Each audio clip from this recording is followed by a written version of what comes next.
Yeah. Okay. Namaste, everyone. Thank you, Uttara, as well. So today we will be, first of all, I would like to thank all my gurus who have helped me to understand Vedas and Vedic astrology as well. So just a heartfelt thanks to all of them. We will start with a recap of what we did in the previous slides. We had already discussed about the three-body doctrine, where we know that we have three bodies, like physical body, the subtle body, and the causal body.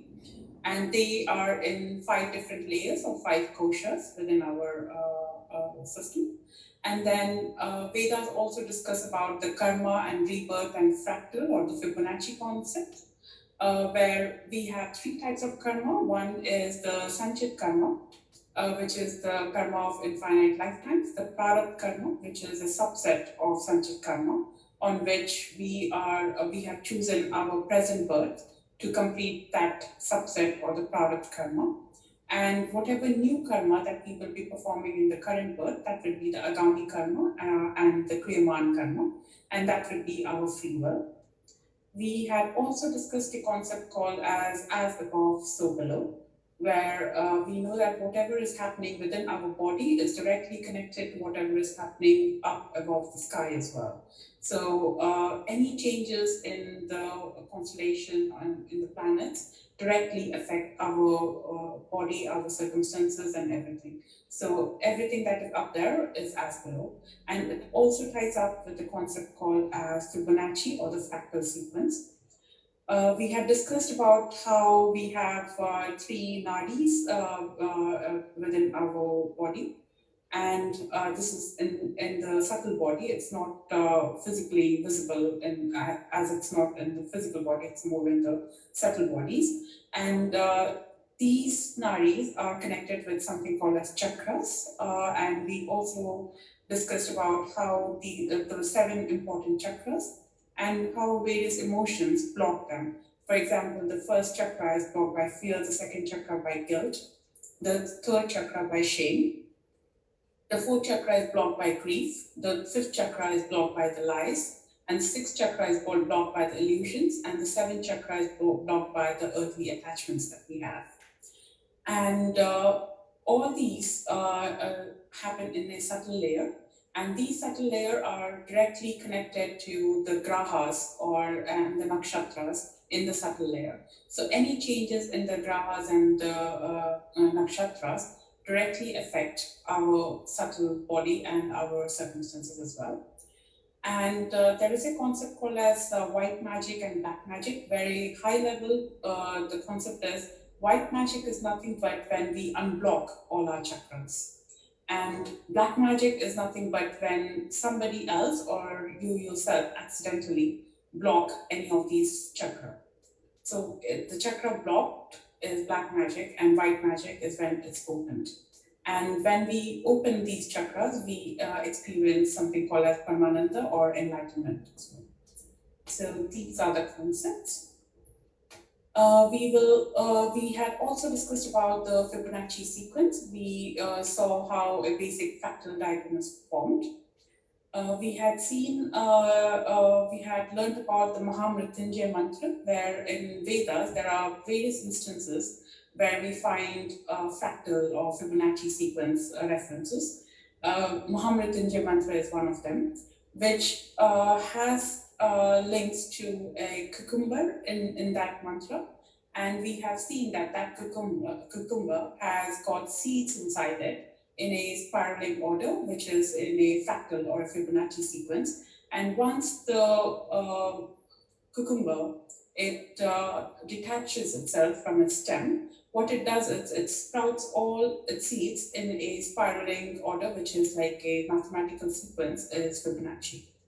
So that's the link in one of the links with Fibonacci sequence in the Vedas. This is in Rig Veda at the moment.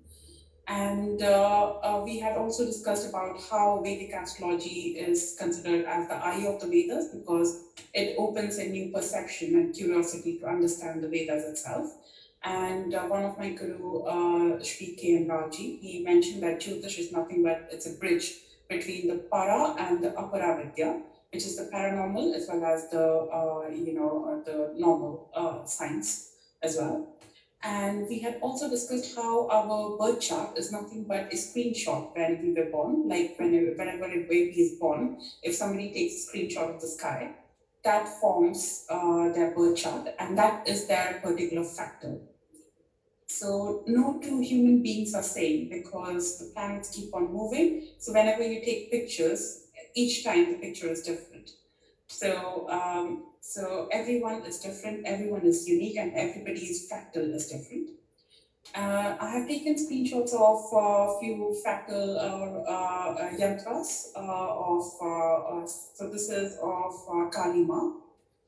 This is Sri Yantra. This is also very important because this is the same fractal that is used in Mount Meru when the ocean churning that we discussed in the previous one. So this is Sri Yantra, the Mount Meru's fractal.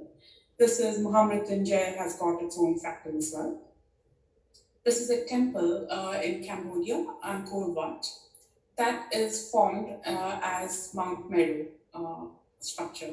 So that is also a fractal. So we had discussed all of this in the previous slides. So if you see, I have taken a few other screenshots as an example of Nav Graha. So all the planets have got their own fractal diagrams associated with it. So for example, Moon looks like this, and Mars fractal diagram would be like this. So this is nothing but their birth chart. So in a way, and each of them are associated with a crystal. For example, Moon is associated with the white pearl. So if somebody breaks down white pearl, they would find this fractal in it. For example, Jupiter is associated with yellow sapphire, for example. So if somebody sees what's inside that yellow sapphire, they'll find fractals based on the sequence. So everything like as above will be so below. And we had also discussed about all the constellations in the sky. These are like 88 constellations, out of which the ecliptic, where our solar system passes, it's called the ecliptic. They pass only on these 12 zodiac signs. And each zodiac sign is again divided into, I think, it's like 13.5 degrees approximately. It's divided into one nakshatra. So we have in total, there are 27 nakshatras. Previously, there used to be 28 nakshatras calculated, but after the Mahabharata war, it is said that we only calculate the 27 nakshatra, and the 28th one being the Abhijit nakshatra, which has been hidden because in Abhijit, so there is a story associated with that, which we will learn later. Any questions so far, Uttara? Well, I'm just mind blown again. It's just I'm mind blown. It's like, wow. It's just a fractal for each planet. It's just wow. And thank you so much for talking about gemstones. You see, I did not know this that within each crystal that there's this fractal, and I guess that explains a lot, because people would say, well, what's the why how would a gemstone how is that connected to the planets? And so then this explains. So a question I have then is that, since you say if you look inside a gemstone, this fractal will be there, by that do you actually mean that if someone were to take a microscope, say, or go to look at it closely, this is the pattern that would be shown? Yeah. Really? Yes. Are there actually? Well, I don't know if they have actually seen it or not, but this is again, we have to make sure like this is in subtle layer.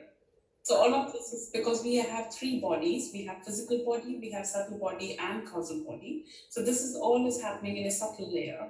So you have to have a very, very detailed microscope. I don't know if it has been invented or not. But if so this is like a vidya in between para and apara. So apara is like the science that we currently have, and para is paranormal. It's something to in a subtle layer, in a causal layer. So if at all in the future, we will find, like, I'm pretty sure our ancient had those technologies where they could find all of this, but otherwise, how exactly would they know that this is their fractal, this is their fractal? The best that we have now is, like, we know our own birth chart, say, from different apps, but then that is our fractal. And we have got instances where we have fractal of Sri Yantra, the Mount Meru. We have fractal of different gods and demigods as well. So what we can do is we can meditate on different fractals to associate with their frequency or their energy, and they will take us from a subtle layer to a causal layer. So that's the whole motive of Vedas as well. At least our deeper habit, like everyone, Vedas say that everyone is looking for happiness, and that happiness is only available in the causal layer. Because in causal layer, what happens is the happiness is equivalent to Brahman. And causal layer is only activated in our deep sleep, where there is no dreams as well. And when we wake up or when we are dreaming, we forget that happiness. So to experience that happiness when we are awake, like in a physical layer or subtle layer, we require a demigod or someone else to take us to that higher level. So that is why people meditate to awaken their kundalini, so that they can go from their physical level to the subtle layer. From there, they will associate with the demigod. Say, for example, a lot of people do Kali Ma Puja. She will take you to a causal layer where you can, associate with a higher energy, like Brahmins happens. Those who wouldn't really identify with this, this concept of demigods, say, like, depending on, what your belief is. So then, I know that there are some who probably would. I know that there are various schools of thought. That there's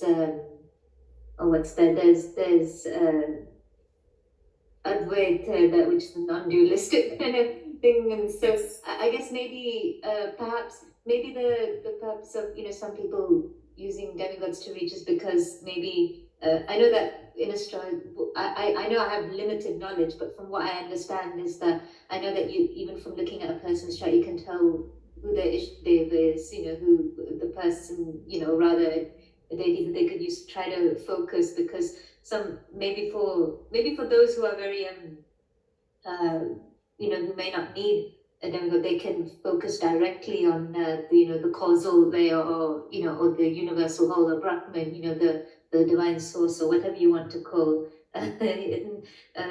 Perhaps for those who may need an image or need something to help them concentrate, I guess this is a. Yes. It kind of works in the same way as the law as the popular law of attraction now, isn't it? Yeah, it is all connected. Yeah. You're absolutely right. And it also works because each one of us is unique. So in our chart, we can obviously see who will be the best demigod for us, who can take us from a subtle layer to the causal layer. It is said that we live in Kali Yuga at the moment, and the Asura, the negative force in this particular yuga, is Asura Kali. Yeah. And previously, before becoming an Asura, he used to be a Gandharva, which is like a celestial being who enjoys dancing, music, all sort of arts and everything. So he used to be a Gandharva. So even he, as a Asura, even he wants to go from subtle layer to the causal layer to experience, Brahmanand, like bliss, ultimate bliss. Be it Asura, demigods, everybody wants to experience that level. Oh, yeah, and Asuras as well. So then, yes. So that's interesting. Even Gavi wants to do that. So then how? So a question I have is that why then is this age there? What would be your take on this? So what exactly he does is that is why he wants to understand, like that is my analogy, that is why he wants to understand Vedas for himself. He doesn't want people to understand Vedas, but he himself wants to understand Vedas, so that he can use that to connect himself to, say, any demigod in the subtle layer, and they would take him to the causal layer. remember that he can only go till the subtle layer. He cannot go beyond that layer. We have 3 layers, right? Physical, subtle, and causal. So he, as a Gandharva, can go until here, but even he has got a desire to go to causal layer. So if you see from the 1600s, there was I don't know how much history you have, but I follow one of my guru, Vinay Lal. He introduced us to a concept which started in the year 1600. It is called the Age of Enlightenment. So what it mentioned was like a lot of intellectuals were sent from the western to eastern part to collect all the information. And then once all the information is collected, they want to stop the information everywhere, and only a handful of people could understand, and it is also connected with museums as well. One of the things that he found in one of the museums was like after, say, the final solution, in one of the examples that he provided, they would be sure that they know everything about whomever was erased from history. So that was their obsession with museums as well. So this is all, to understand this, you have to know a little bit of history as well, and the concept of Age of Enlightenment. But if we forget, keep that aside, and if we only think about from a Kali Yuga perspective and what the Asura Kali wants, he wants to understand Vedas as well. He wants to know the knowledge of going from subtle layer to causal layer. So that is why even he is obsessed about gaining all the knowledge. But he doesn't want others to know the knowledge, because one of the thing about Kali Asura is like he bewitches the human soul, and then he makes them forget and makes them fight among each other. So even everyone wants to understand or get happiness. So Vedas say the last one, the third important point is everyone is searching for that happiness. So even say Asuras or Devas, the Samudra Manthan, even the Asuras wanted Soma. Oh, that's what it represents. Yes. And then yeah, that's really interesting. I didn't think. Yeah. But then a question I want to ask is that why would they not want others to understand, and they want only themselves? Is it because they want control or something, or Well, that's Asura. So the one of the gunas of Asura is like they might do negative just for because that is their nature. Like my nature is to have food. That is my nature. Your nature would be like to sing. Like that is your nature. So for us, it is a good thing because that is not affecting anyone. But Asuras can have a different kind of nature. They feel, like there are certain people you might find in your particular life, out of no reason, they will cause harm to you. Like they don't have any, but they gain happiness by doing that. And there would be other set of people who would do good for you. They feel good when, you are happy. So there are different kinds of people, different kind of, entities as well. So that is their dharma. So dharma is different for different people. So as a Gandharva, he is different. Like Gandharva who has fallen, Kali Asura is different. Yeah. I know I won't take too long, but although I'm enjoying this, but I guess to try and put it in a nutshell, it must be like because as the Gita also simplifies it, the three gunas, there's sattva, rajas, and tamas. So and also you have like your vidya, you have your Atman, and then you have your Ahankar, so I guess, everyone has a different kind of composition, of, in terms of how much percentage, each of these things may make up your overall personality. I guess everyone has, even Kali is of Brahman, so I know this may sound a bit mind-blowing for people who don't have a non-dualistic perspective, but even what you call evil or what you call dark or negative, that also comes from Brahman as well. Yeah, everything comes from Brahman, right? So everything has a purpose, and so it's kind. I think that's what they call it. I'm sorry if I'm not getting the word right. Krida, that the play, this play of life or of creation of existence. And that's really very interesting. But I'll just ask one more question, and then I'll let you move on. So can you tell the story of why did Kali become?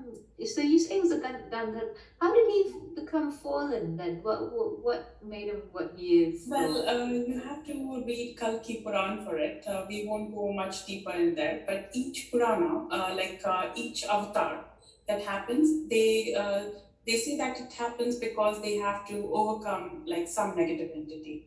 In Kali Yuga, Kali Asura is there. In some other yuga, you might have known like there were two doorkeepers who had to fall back. So it is like they can have one as a negative entity and then directly go back to, the moksha concept, like they can go back directly, or they can have infinite birth time and then they will understand Paramananda and then they go back. So sometimes even Vishnu tests them and they ask them like, what do you want to become? So there are different, for everyone it's different.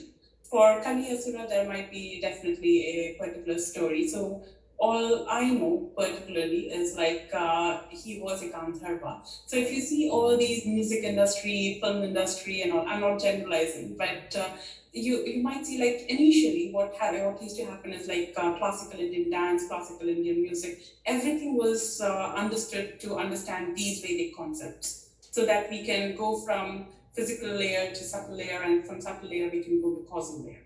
But because the Vedas have been forgotten, like we have forgotten, so there is like even in these industries, like negative forces that can come in, like the chemical drugs that a lot of actors and actresses take there have been the entire Sushant Singh Rajput, like that some say he has died because of suicide, some say because of he has been killed. So there is negative forces, a negative entity behind.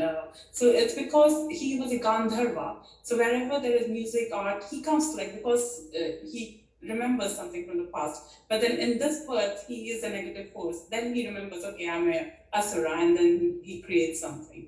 So that is it's so interesting that you draw a parallel between the entertainment industry, because that was what I was thinking as well. And again, I know I'm not generalizing. I know that every artist is different. It's not that it's all bad. But then but yes, having said that as well, you bring up Sushant Singh Rajput. I won't get into that too much, but then yes, I know I do have my reasons to believe that he was killed, as many do other people. But yes, there was definitely there was without getting too much detail. I know that there were there's an investigation going on, as to the various into his case, and just certain links with drugs cartels. Now, I don't believe he was connected with those. I believe that he wasn't into those things, not knowingly, So, but anyway, getting back to the focus, that it's very interesting that you talk about the entertainment industry, because that thing is there, and maybe and it'll be interesting to look at history as a whole, to see, I know, but I don't know whether we'll get into it in this session, but if not this session, definitely another one. It'll be very interesting to see the links between history and. Tell you like two more things. Like one is one of my gurus, Eve Mendoza, over here. She mentioned a very beautiful concept. Like obviously everyone's dharma is different, and during Samudra Manthan we would see all the devtas, because Vishnu came as Mohini avatar, a beautiful lady. All the devtas were lustful, but then Rahu and Ketu, who was one Asura, he wasn't lustful. His aim was like just Soma. You see, like their aim was like he was like correct, like his entire focus was on Soma. He wasn't lustful, he didn't have any other desire. His only aim was like straight, like he wanted Soma and he got it. But then because he was an Asura, Vishnu had to cut his head but then it became an eternal cycle for this particular yuga, where we have this eternal cycle of Rahu and Ketu. Rahu becomes like an obsession, and Ketu becomes like detachment from our past life. And the second concept that I wanted to make sure, this white magic and black magic that we discussed. White is nothing but when we are unblocking all the chakras and we are enlightened and we can understand, we can see the truth, we can have perception. Black magic is nothing but somebody who has created a lot of, blocked all your chakra. For example, a lot of fear can block your chakra as well. A lot of guilt can block your chakra. So all these, if we go back to history, we will find various instances where fear was instilled. For example, say in 1500s, where a lot of women were killed by saying that they were witches, like they were falsely accused and then they were killed. So there was a lot of fear in the society. And what that fear will do is, because we are humans, we are like simple beings, like we have our own limitations. There were instances that were recorded in the history that a lot of women started to meow like cats because of the fear. And there were a lot of people who started to dance and they couldn't stop, and many of them died because of that, dancing and jumping.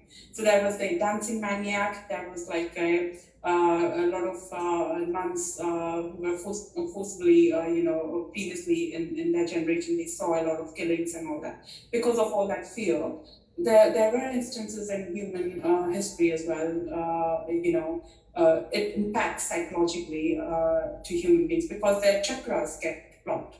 So all these, things, you have to let go of them. So, and that will open up your chakra. So black magic is nothing but if somebody instills a lot of fear in you, a lot of guilt in you, like saying you're not good, you're not this, and a lot of shame, like whatever you're doing is not right. So they are shaming you. Humility, humiliating someone is like the biggest emotion that was recorded. Even I think that was in news as well. So all these emotions are nothing but they are part of black magic, where they're blocking your chakras. So all these things are kind of related as well. Do you have any questions? So then, yeah, sorry. Yeah. Oh, sorry. Yeah. So then people can. So does that mean that people can even unknowingly do black magic then? Without they even realizing that they can do this sort of thing? Yeah. So Vedas, like my Guruji said that in Vedas, like somebody can, so karma is something that your mind does, yeah. So whatever your mind is thinking, that becomes your karma. And somebody can influence you with their black magic, say by installing a lot of fear and so on. Somebody can influence you and create a lot of fear, a lot of guilt, a lot of grief, a lot of lies, a lot of illusion, a lot of attachments and all that. So, but then because of that influence, whatever you are doing, then that becomes your karma. That is not his karma, whoever is influencing you. You see what I mean? Like, for example, sugar, yeah? We know that sugar is bad for us, but then somebody is selling sugar to us, but we know, and sometimes we don't even know, like if a baby is like 4 or 5 years and he loves chocolates and he doesn't know, but he got influenced by somebody else. So when he's eating that chocolate and increasing his diabetes later on in his life, that becomes his karma. That has nothing to do with the influencer anymore. So that is why your mindfulness, you remember this concept of your agami karma, your free will, that takes over. So because of your product, you might have come across people who are selling you sugar, you see? But then the choice is yours in this birth. If you're mindful, if you're doing Kriya Yoga, you're mindful and everything, you will not eat that, or you will eat that sustainably, like you'll eat it like in the correct amount, say probably. So that becomes your karma again. So that's the concept. I can't hear you. Oh, sorry. Yeah, I can hear you. Yeah. Oh, now you can hear me. No, okay. Yeah, thank you. That's a very interesting insight that you've given, and I guess it's like when you say that people can even unknowingly do black magic, I mean, it's just because, you know, they say everything is energy, you know, and so then your thoughts, your words, your actions, your emotions, and everything. So I can't. I think there's a term. I can't remember exactly how you.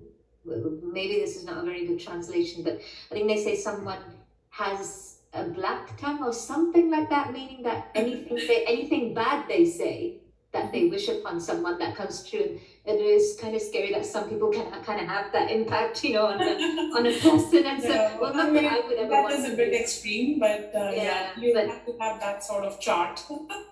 yeah, that's pretty scary. But yeah, well, not that people, not that everyone who does it would do it deliberately. But I guess it's kind of. I guess again, you know, because that's why you have to be mindful. Although I mean, we all make mistakes. You know, we're all human. You know, and we're all going to, you know, blunder here and there. No one has a perfect track record. You know, and it's just. I mean, that's why we're here. Exactly. Yeah, I know. My Sanskrit teacher David Stoll would say the same thing. Oh, yeah, that's why we're all here. You know, we're trying.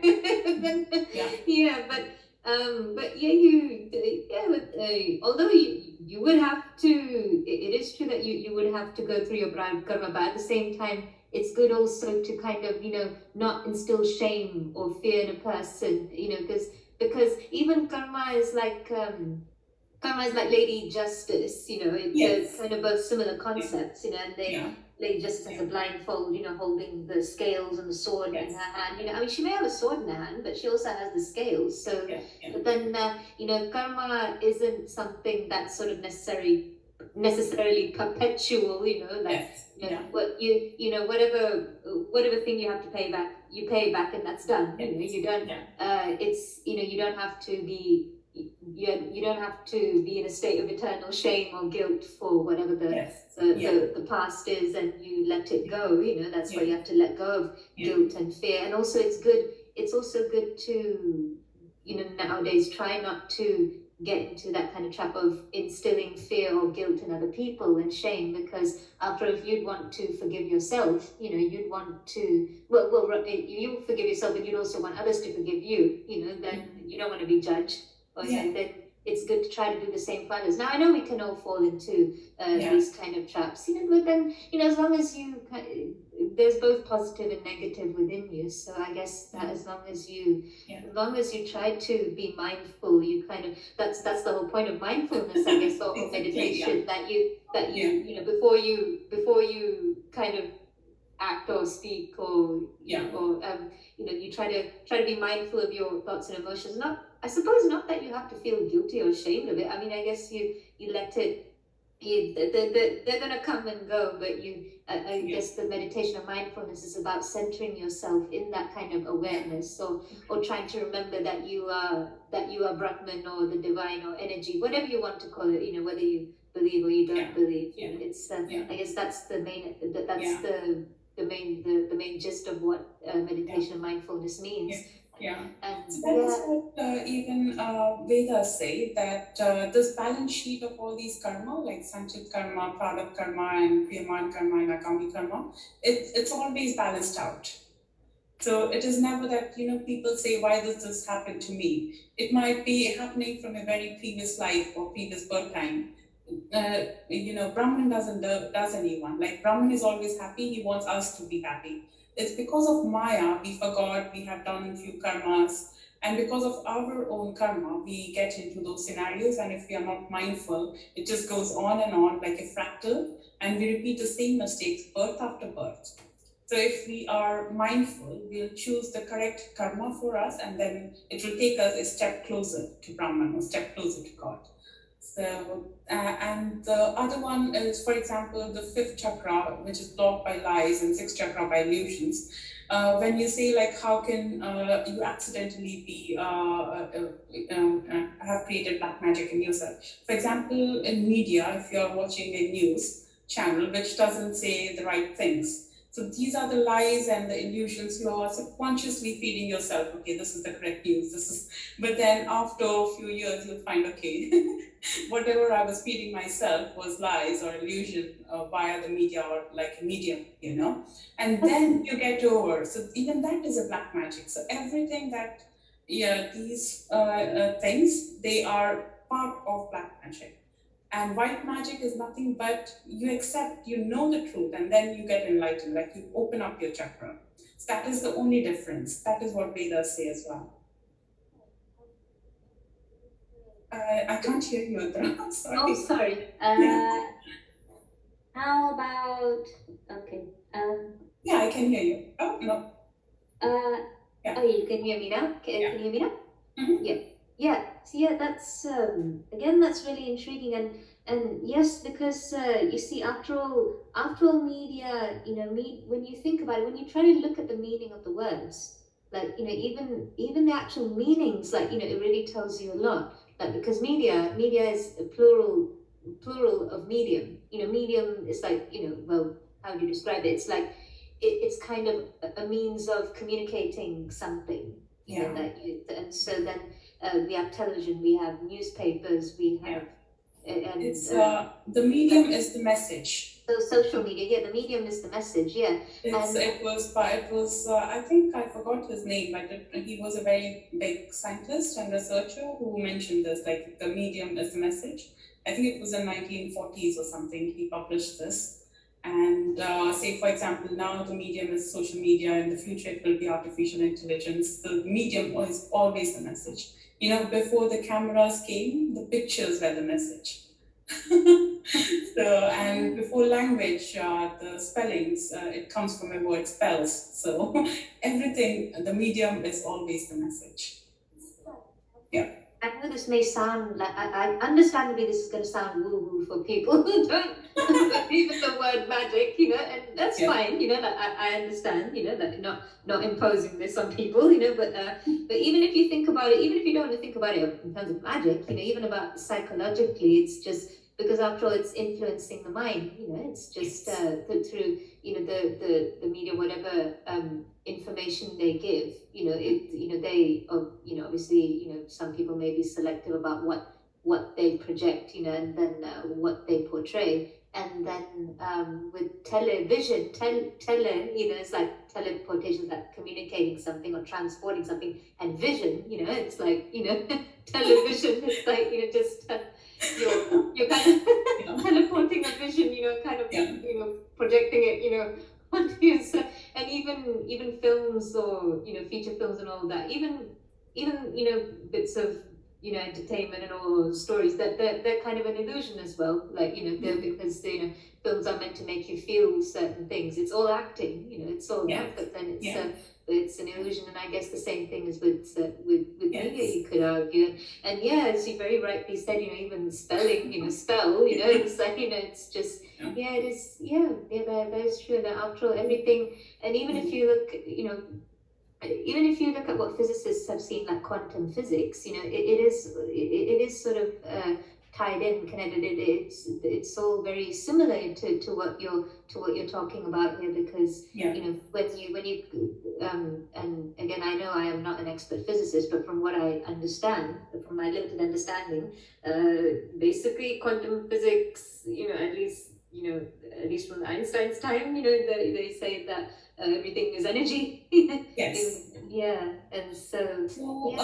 So what we will see in Vedas is like everything connects back to your mind, and because mind is whatever it's thinking, it's becoming the karma.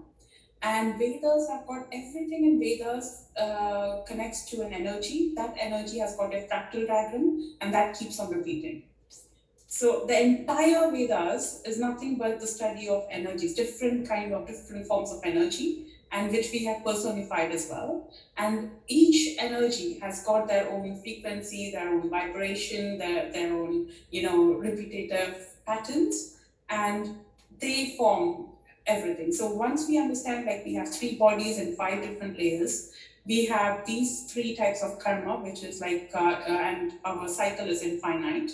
and we have everything above is everything below, like everything inside us and with us of other life circumstances is directly getting affected with whatever is happening up in the sky as well. And everywhere we will see these concepts. So that is the most fascinating study of in Vedas that I found. I'll show you where, so we have completed this slide.